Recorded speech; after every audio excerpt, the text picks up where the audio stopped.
Hey, what's up everybody, everyone for another action figure review. This time we're going to take a look at the NECA Nathan Drake Ultimate Edition action figure of course, Uncharted 4 Thieves and Nathan Drake. Very cool that NECA is putting this out. I love that they get involved in video games because video games don't get a lot of love with figures sometimes. And I'm hoping this means they're going to move into Last of Us. I would just love Last of Us action figures. I just need a Joel and Ellie and some clickers, and that's it. I think it would be so amazing just to at least just have Joel. It would be amazing. But very happy that this came out. They did release a Ultimate Edition of Kratos, so I'm liking that they're pumping these figures out. Now, here is the side of the box showing the figure right there, Uncharted 4. Very nice looking box. And then this is cool. They have scenes from the game using the actual figure, and that looks very nice. I like how that came out. Very nice. And then here's the other side, and this box opens up like this, exposes the figure just like that. You can see the figure right there, and on the inside with all the accessories. So let's go ahead and get Nathan Drake out of the package and see what we got. There we have Nathan Drake out of the package. This is the Uncharted 4 version of Nathan Drake, and I'm really liking it how they did it. They did a really good job, and I love NECA's attention to detail on their figures. And I have him posed up with his rope hook, and I like how they actually use an actual fabric to make it look like actual rope. That's just very nice, and he naturally holds it in his hand, and I think they did a great job with that. And I just wanted to pose him up with this, very simple, and show you the rope. Very cool, and I'm liking how the figure looks so far. Now let's get into some of the accessories before we get into the figure. And we have, of course, an AK-47 rifle. So here it is. Let's get a little closer look right there, and look at that detail. Look at that dry brush. A very nice sculpt and paint. Got the strap on there. This does come off like that. It looks like it could be broken potentially, and it seems to come off very easy on mine, but it's just, it gets hooked on right there. Anyways, we do have a pistol, and here it is. Just a black and kind of grayish pistol. Not very too crazy, but it's just a basic pistol. Then we have an alternate head.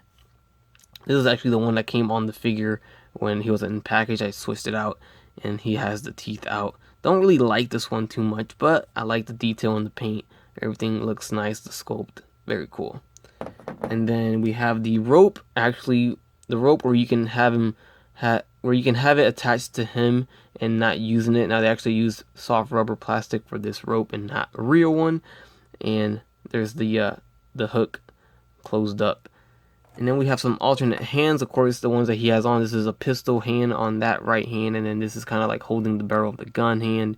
Then we have two fists right here, and I like the attention to detail for the fingernails.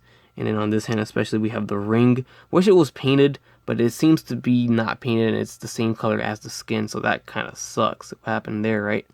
If you're gonna go as far as sculpting that on, might as well paint it. But there we go. That's a little gripe on that, but that's all the accessories that he comes with. As for the figure itself, I'm really amazed and pleased with how the final product came out, and the figure looks very cool, and I think it has a really good likeness to him. This is the much older Nathan Drake, so he's not gonna look like the Uncharted 1 or Uncharted 2, but I think they pretty much did as best as they could do for the Uncharted 4 version of Nathan Drake. I have to admit, there's some instances where he does not look like him for a little bit. I don't know why. Maybe it's just me. I don't know. Anyways, the attention to detail on paint on everything else came out very nice, and I like it. You can even see his skin underneath this shirt where it's kind of like a soft rubber, and I like how they did that. You can't remove the shirt, but still, it's a separate piece completely. It's not molded. It's not, you know, it's very cool. I like how they did that, even though you can't remove it. There's the back, everything, all the buttons, everything's painted. The wristwatch, the buckle on his belt, the boots, very cool. I like how they did that. Now, for the articulation, we have the head going left and right, up and down. Not up very little, actually, not a lot. Arms go forward and back, in and out. Upper bicep swivel. Actually, a single jointed elbow that swivels. We have a wrist that's on a hinge and swivels.